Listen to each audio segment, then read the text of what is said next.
a small business owner. Every day I get up, go to work, and I run my own operation. I hire people, I pay every Friday, I write the checks to whether it's 2, 1, 3 employees. So I know what it means to run a business.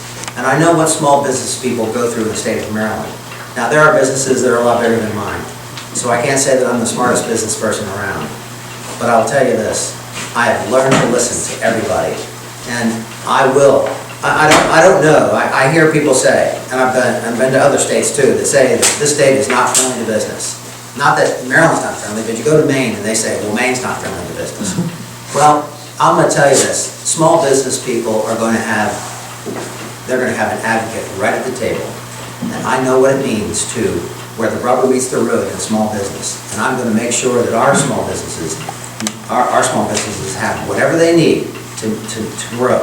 Now, a lot of people talk about the difficulties in the economy. Well, let me tell you, 8 years ago, we were losing 800,000 jobs per month in America. It was 800, 700,000. We've come out of one of the most difficult recessions since the Depression. And now we're not going to come out of this thing tomorrow. We need to invest in long-term things. And to me, there is no better investment than education. By any measure, it's the most important investment we can make in our communities. Now, I learned that not from books.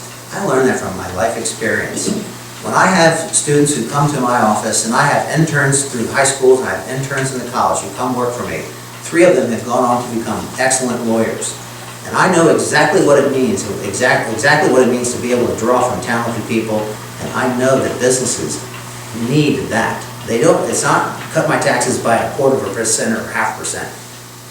What kind of schools do you have? Are you committed to providing a first-class education to everybody in your area? Maryland is 45th in job growth, 41st in business growth, and we're 29% unemployment.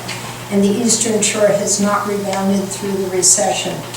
Combine that with the lowest percentage ever in the workforce, 62%. And only 48% of our families own stock. So that says there's a lot of debt out there. Personal income continues to decline. It's at 11%.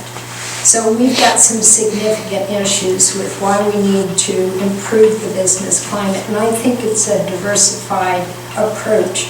We need to do an inventory both of tax credits and the way our current structure of taxation is, because we've added one tax and one fee and more taxes and more fees. And taxation is a necessary evil, but it needs to be equitable, and it needs to be fair across the board so that we can continue to provide the goods and services that we need. So I will look at taxation, I will look at regulatory structure, and then we need to take a serious look at debt and what we're doing within the state budget, and then how we can be able to enable families to deal with that debt as well, which impacts our housing market. So there are a number of things to do. We also have an increased number of people who are not working, and we have a high inventory of skilled jobs available. That says something about our workforce not being prepared. And if you want to bring in business, you have to have a prepared workforce. So those are some of the initiatives I will be working on to improve the business climate on the Eastern Shore and in Maryland.